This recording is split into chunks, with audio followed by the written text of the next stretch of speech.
Welcome back to the channel.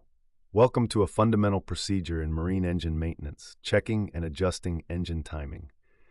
Precise timing is vital, dictating when the fuel is injected and the exhaust valve opens, directly impacting power, fuel efficiency, and thermal stress on the engine components.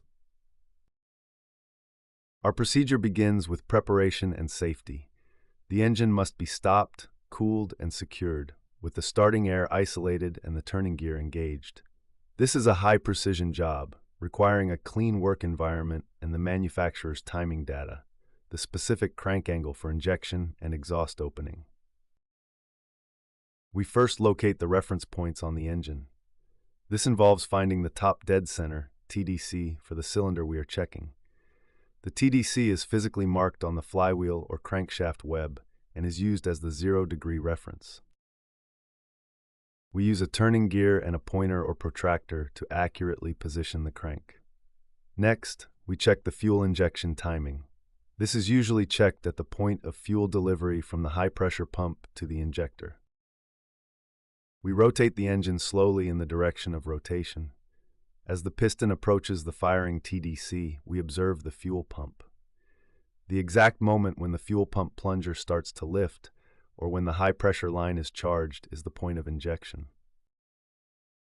This is often detected using a spill timing method or a specialized timing tool that senses the lift. The crank angle reading on the flywheel at this exact moment is recorded.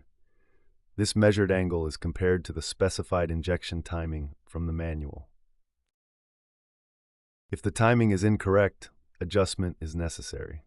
For mechanical pumps, this often involves adjusting shims under the pump body or adjusting the plunger position via a set screw.